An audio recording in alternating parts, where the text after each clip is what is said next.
Sri Gurubhyo Namaha. We continue this week our study of Sita. Sita, the grand lady of the Ramayana. Ramayana is generally considered to be the better of the two epics of this land. There was a scholar by name Bhattar in the town of Srirangam in Tamil Nadu. Srirangam is generally hailed to be the Bhuloka Vaikunta, and Bhattar was such a great scholar and was brought up by none other than Mahavishnu and Mahalakshmi themselves, that Bhattar could even directly converse with the god of Srirangam.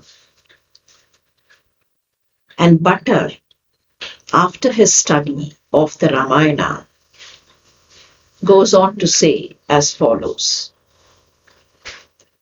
He kind of keeps a thulam, or the balance. The balance, we all know, has two plates, and we place things on either of the plates and then lift the balance so that the plates are adjusted, and that the balance is. Now what Bhattar does is, he keeps Rama on one of the plates. Not only Rama, but he also has the other qualities of Rama alongside, but then he has still not placed those qualities on the plate. Only Rama on the plate. And this side, the opposite side, as any one of us can expect, he would place Sita.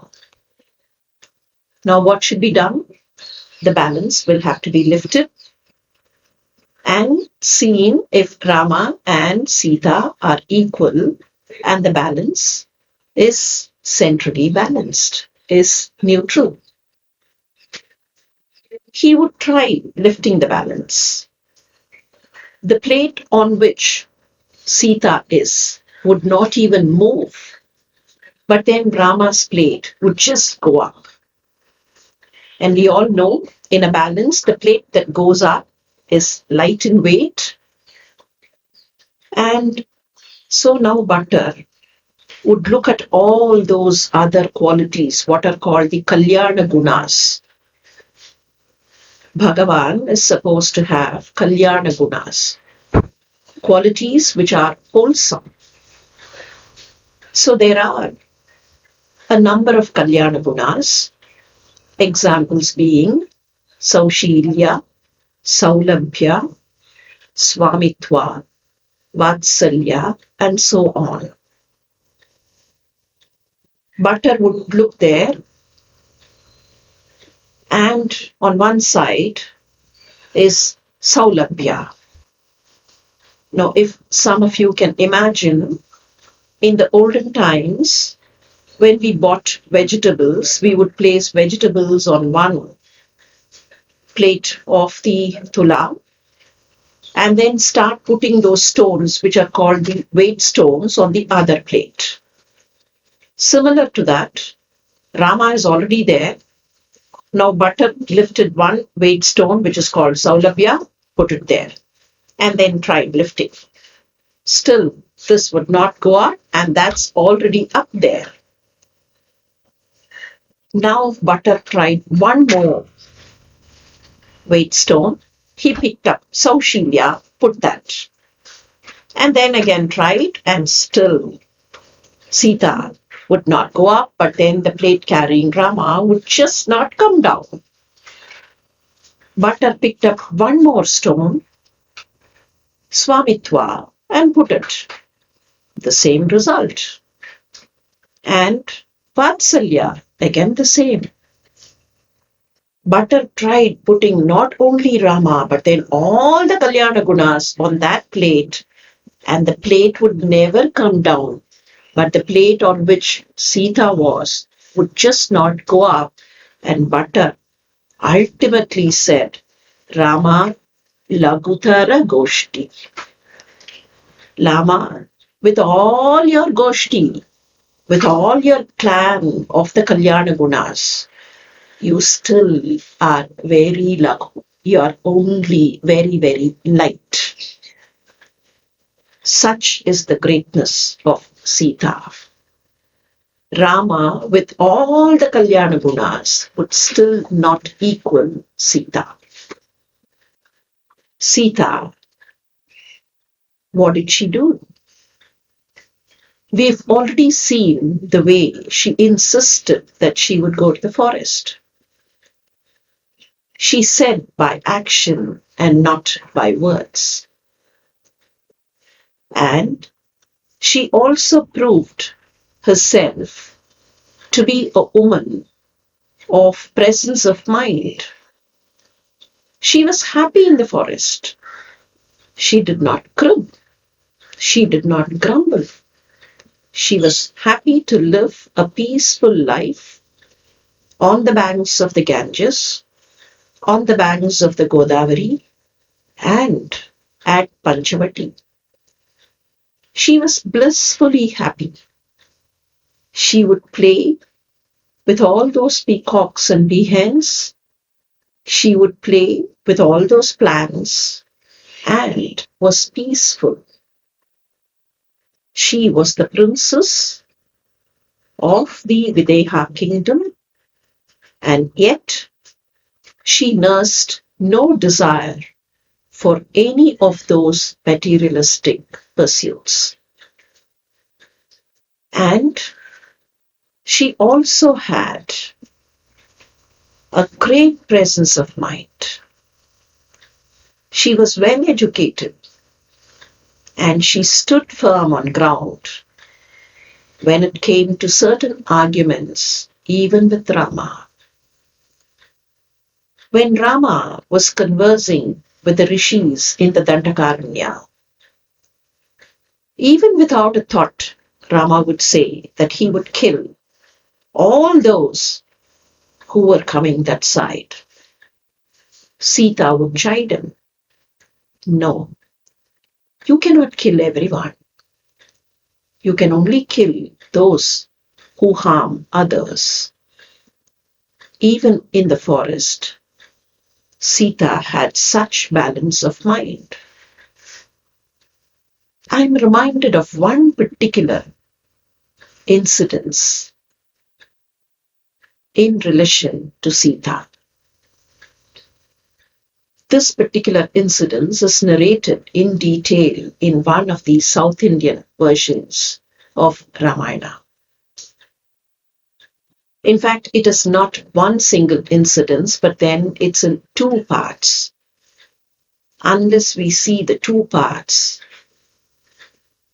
try to connect them, we will not be able to understand the greatness of Sita.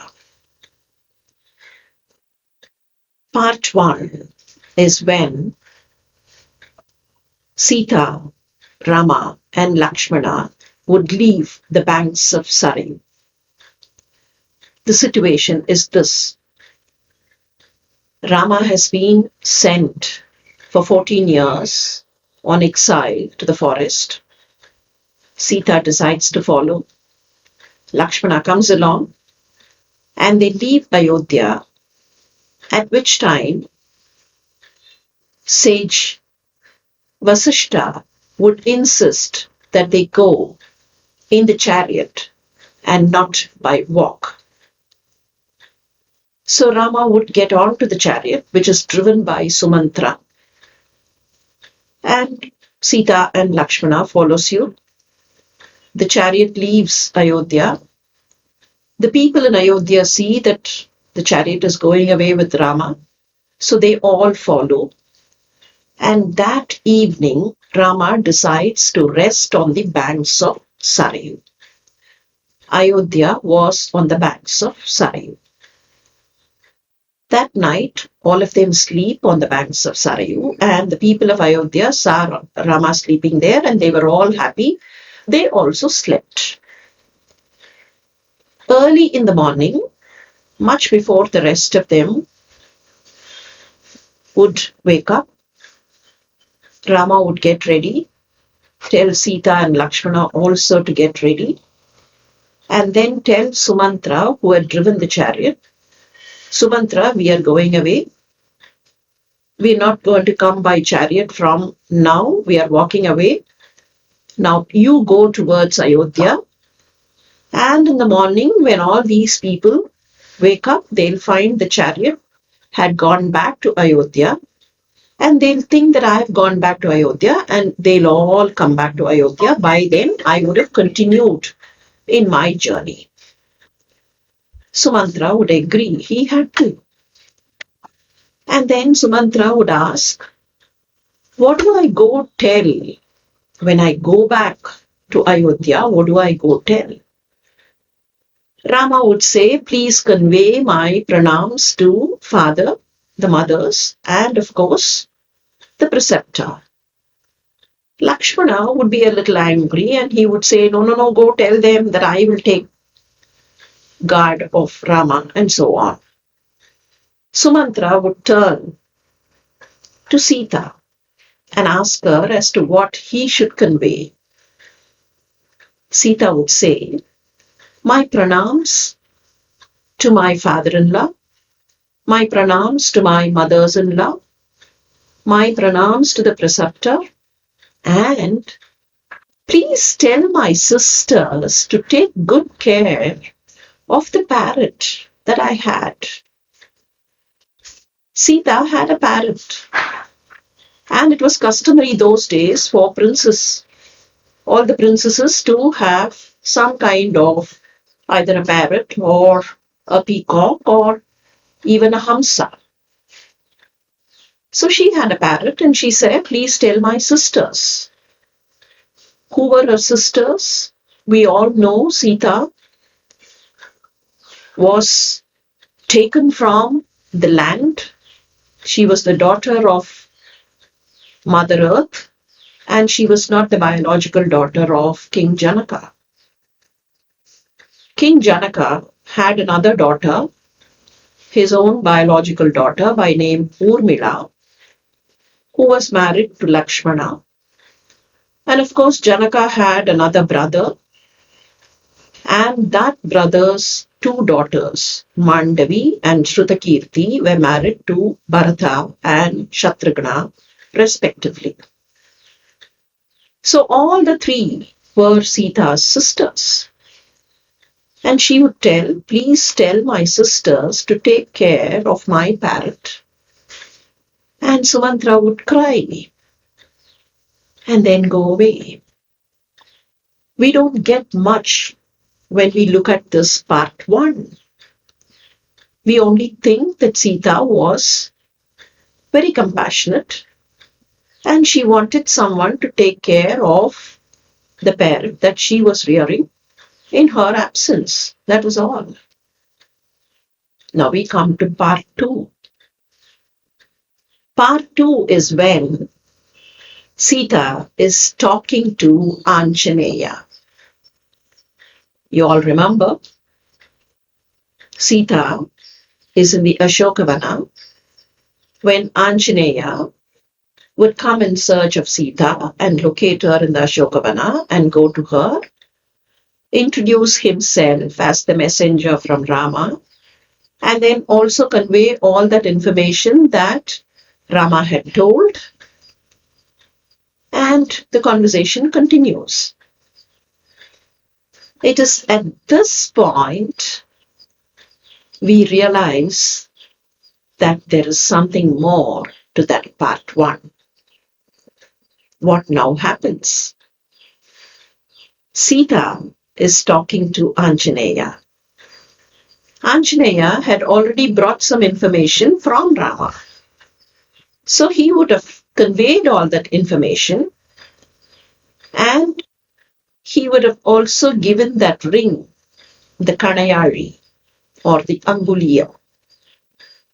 After which he would request Sita for some other information to be taken back to Rama, because he has to carry information from Sita to Rama. So he would ask for some marks of identification and some object of identification and information. Now Sita would give an object of identification. She would take from her hair what is called the Chudamani or the Chudamani. Chudamani is one that is worn as an ornament in a woman's hair. She would remove that and give it to Anjaneya and say, please take this. He should be able to identify that this is mine. And then she would also narrate a few instances which only she and Rama knew. At that time, she reveals what can be conveniently called as the part 2 continuity of the part 1, which we have already seen. She would tell him, Anjaneya, one day when we were living in the palace, sometime in the afternoon, your lord Rama came back from the darbar. When he came back, I had a parrot. I wanted to rear a parrot and I had asked for one, and I was given one that morning. So I was playing with it. I had still not named it. It was at that time in the afternoon that Rama came from the darbar, and I asked him, what name could I give that parrot? Please go tell him, remind him of that instance. When I asked him what name could I give the parrot, he did not even think for a second. He did not even hesitate. He said, name this parrot after Mother Kaigeyi. And we called the parrot Kaigeyi. And Anjaneya had no words. He just carried the information. Now, if we only try and relate part 1 and part 2, and also try and think back as to why Sumantra was crying the other day, we would be able to understand as to what Sita was. What did she say? What did she inform her sisters through Sumantra? She said, look after the parrot that I had. And what was the parrot called? Kaigeyi. She was indirectly giving her sisters a message. Do not harm Mother Kaigeyi.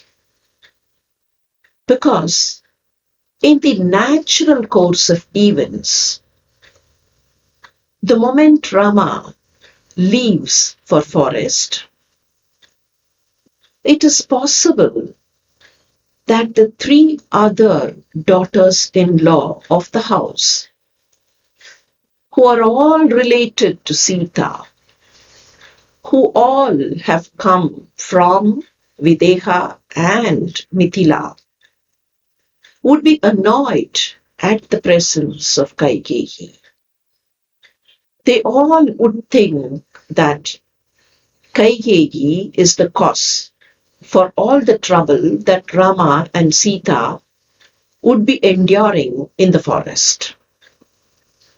Is it not possible within those 14 years that one of these younger women could probably say something to Kaigeyi, or maybe even ill-treat her? Sita must have foreseen. It is not likely that The princesses who came from Mithila would have done that.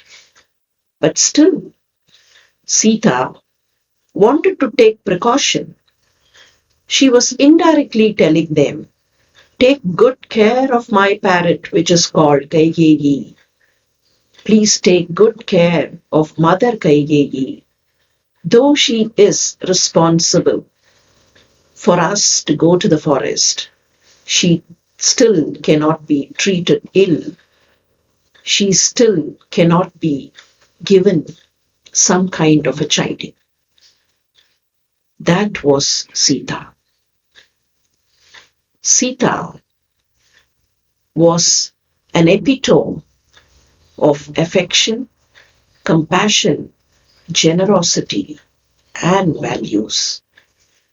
Anjaneya would even ask her when he was about to go back, he would even ask her, Amma, I would take all this information to Ramachandramurti, but then I have a small wish. These Rakshasis are surrounding you, and whole through last night I saw that they were torturing you. They were kind of shouting at you. They were threatening you. So, can I do some little harm to these Rakshasis? Sita would say, no. And then Anjaneya would go back. Then after some time, the battle would start. And at the end of the battle, Ravana would be defeated. And it is now time for Anjaneya to come back to Sita and proclaim the victory of Rama. Rama would send only Anjaneya to inform Sita in the Ashokavana of the victory that he had obtained. So Anjaneya would come. There, he would once again reiterate his request.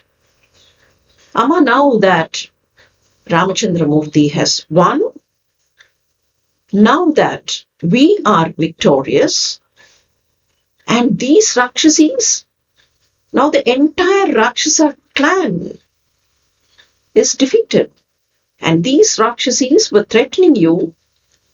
Can I now at least teach them a lesson? Can I now do some harm to them? Or at least tell them that what they did is wrong? Sita would once again say no. And she would ask a very, very beautiful question. Anjaneya, these are mere arrows. Can you do some harm to these arrows? The one who targeted these arrows was Ravana. And can you do harm to these arrows? No, never. Never think of bullying others. Never be discompassionate. What would they do? What would they know? It is fine that they did all that. And today, because of God's grace, I am able to withstand all that. It was Goddess who had come down in the garb of a human being. Still, she was so simple and she preferred to live the life of a very simple human being. If on one side we see Sita like this, we also have an equally compassionate and equally magnificent character in Ravana's Pattamahishi called Mandodari. Mandodari was so named because she was so beautiful. She is Manda Udari. Udaram is the waist. Manda Udari is the one who had a slender waist. She was so beautiful that even Anjaneya would get a suspicion that it could be Sita when he saw Mandodari in her palace. If Anjaneya himself could confuse Mandodari for Sita, we can imagine as to how beautiful Mandodari should have been. Mandodari was the daughter of the chief architect of the Devaloka. Yes, she was the daughter of Maya. Earlier, we have seen the city of gold that was built by Maya for the sake of Hema. Maya and Hema had a daughter, and that daughter is Mandodari. Maya decided to get Mandodari married to Ravana plainly because he thought if Ravana was given such a beautiful wife, he would probably not give any trouble to Maya himself. Because we know Ravana gave trouble to everyone, including Brahma. Maya wanted to escape the troubles and thought since he would become the father-in-law, he would not be troubled. And that is how Mandodari was married to Ravana. She was a chaste wife. She was a good counselor. And she realized that it was not a mere human being in Rama, but then it was the omnipresent himself. She would try telling Ravana that it was wrong to have carried Sita there. But Ravana would not listen. She, in fact, was sometimes made to go to Sita, and Ravana commanded her to go tell Sita that she should agree to Ravana's wishes. What kind of a plight for a wife? A wife being sent as a messenger by the husband to another woman to coax her to come to the husband. Can any other woman withstand this kind of a plight? Mandodari gracefully did.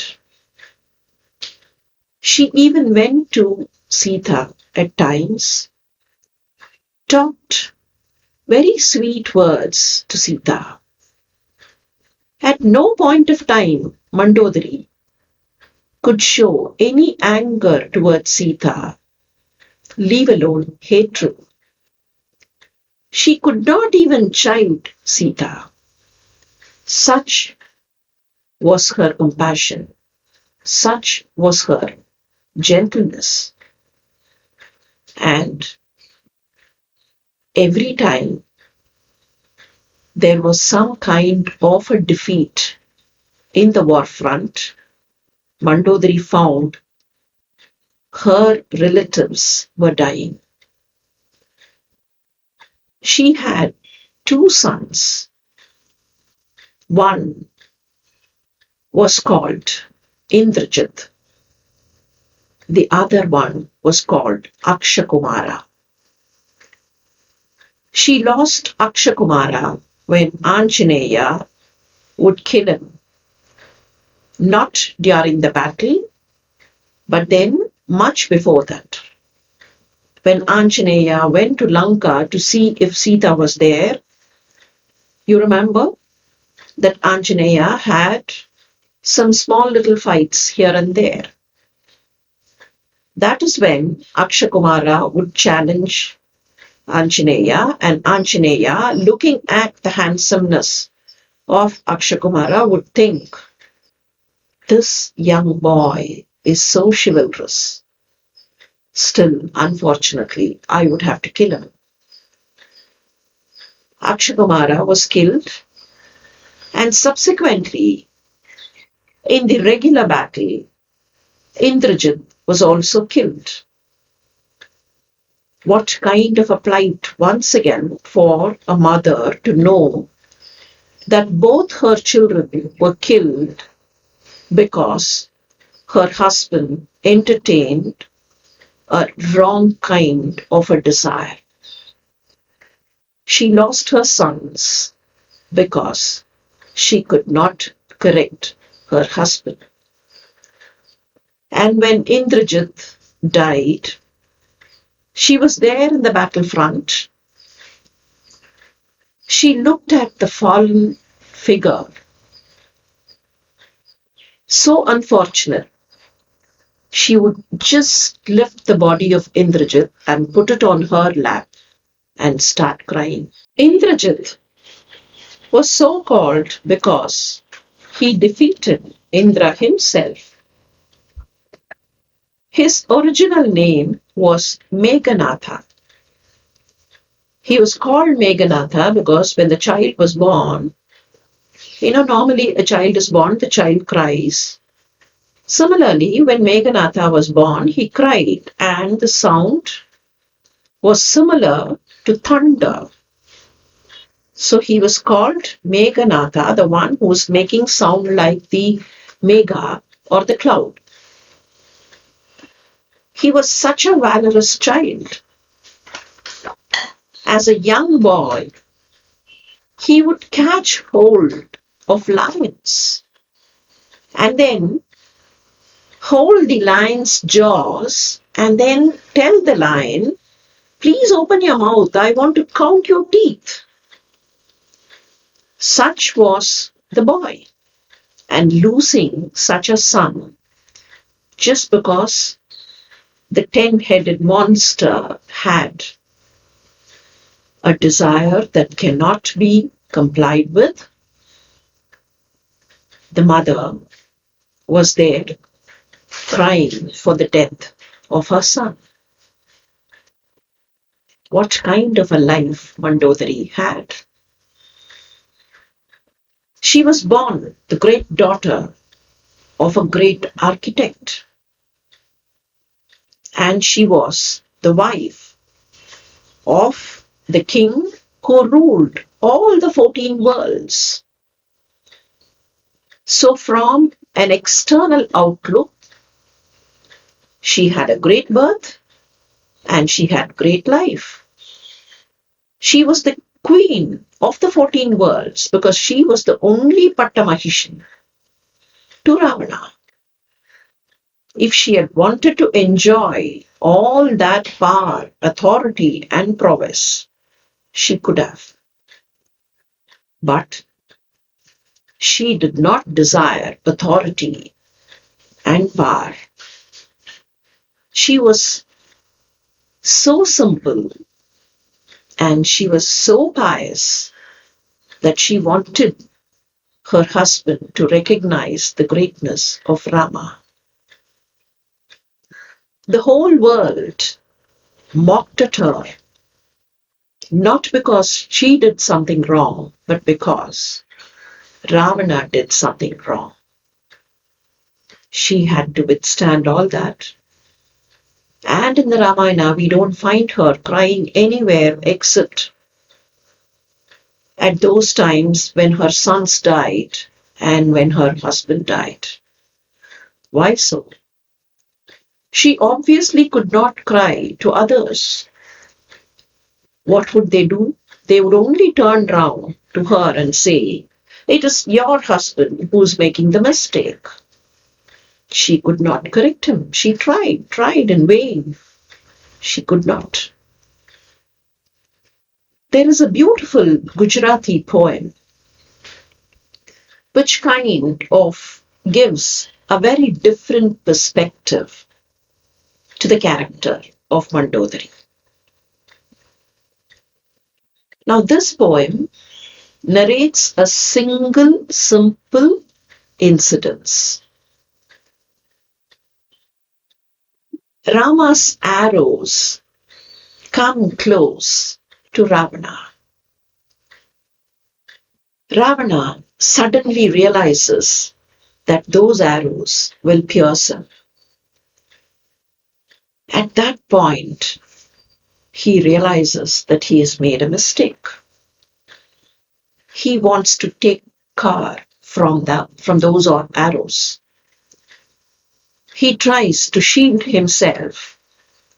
He tries to escape. He tries to run away. He goes to different paths because he remembers he is the ruler of the 14 worlds. So he tries going to all the 7 upper worlds and then the other nether worlds. He tries to go to every place, try escaping from those arrows. The arrows would not leave him. He runs hither, thither, everywhere, up, down, all the 10 directions. And then ultimately, he goes to the place where Mandodari is. He ran to the Indraloka. The arrows were chasing him. Satyaloka, the arrows were chasing him. Vaikunta, Kailash, everywhere the arrows were chasing him. And to escape these arrows, he would ultimately run to one place where he had not sought any refuge.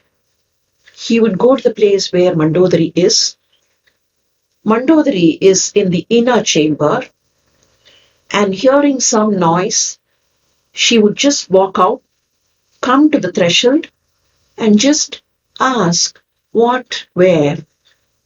And as she is standing there in the threshold, Ravana would race inside, go into her chamber, and the arrows would just stop there. Rama's arrows would bow to Mandodari and then stay there, not dare touch Ravana inside Mandodari's chambers. We understand as to what Mandodari's chastity and magnanimity was. Of course, this is one small little poem which wants to give us a glimpse of what Mandodari was. The main storyline of the Ramayana is slightly different. Ravana gets eventually killed and Mandodari widowed. But in that Mandodari, we find the magnanimity, the greatness, the dignity of a Rajamata. In fact, as the Valmiki Ramayana tells us that Mandodari was widowed and was living there in Lanka, the Kamba Ramayana of South India deviates a little. I tend to think Kambar, the author of Kamba Ramayana, did not like Mandodari to live after that grandiose Pattamahishi status of none else than Lankeshwara. What Kambar does. Mandodari would come to the battlefield. She had been given the information that Ravana has fallen. She would just come running there and look at that big, huge, monstrous body. On the other side stands Rama. And here is Mandodari. She would look at the body of Ravana, look up at Rama, and then look at Ravana once again. She would find that Ravana has been pierced by all those arrows which had come from Rama. Not a single bit of Ravana's body is bereft of the arrows. The arrows have gone all over. There is not a single area where you can say the arrow has not pierced. So she would just look at Ravana and then say, oh, these arrows have pierced Ravana, thinking that he had a desire for Sita and trying to find where the desire was, and not finding the desire there, the arrows have gone out. The chastity of Mandodari.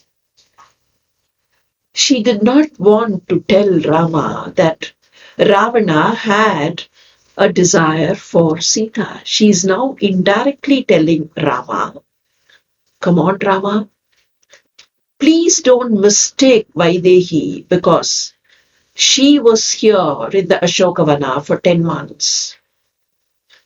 Do not show your wrath to her at any point of time. Please realize, my husband, whatever desire he had is all gone. There is absolutely no desire for Sita in this form now. What sublimity of message! What way of telling Rama that Sita is still that wondrous lady and she has to be kept protected. Mandodari appears in a kind of a Vishwarupa when she makes this statement. Mandodari, to start with, appears as a beautiful girl. That is what we see her.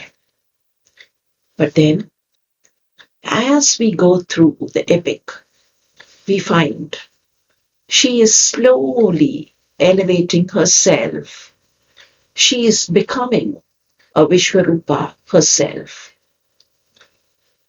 I'm reminded of a Tamil work called the Tiruvachakam. Tiruvachakam was authored by Manikavachakar. Manikavachakar belonged to the Saiva clan and is one among the 4 most important Shaivite saints. We call the 4 of them the Shaiva Nalvar, or the 4 of Shaivism. Manikavachakar, in his Tiruvachakam, makes a statement. He says, this Lord Shiva, because he's singing about Shiva and hailing Shiva, he says, this Lord Shiva, you know who this Lord Shiva is? He is the one who showered his benefaction on Mandodari of Lanka. I quote this line here. Ar Kali Sool Mandodari. Ar Kali Sool Tennilangai Mandodarikku Arul Meyapiran. Mandodari of the southern Lanka being graced by Lord Shiva himself. Now this line gets further importance when we think saints like Manikavachakar did not make any Narastuti. He would not sing about a king or a human being, he would only hail the all-pervading absolute truth. He would only hail Lord Shiva and none else. And here it is the same Manikavachakar talking about Mandodari. ஆர்கலிசு தென்னிலங்கை மண்டோதரிக்கு அருள் மேய பிரான். And that only indicates that Mandodari was not an ordinary Rakshasi woman, but then one who was empowered with compassion, grit, magnanimity, and of course, love. Friends, as we keep looking at Mandodari and her Vishwarupa, we are also reminded of equally important women in other Puranas, mythologies, and Shastras of this land. We will resume our discussion next week with another set of women from the other Puranas. Thank you.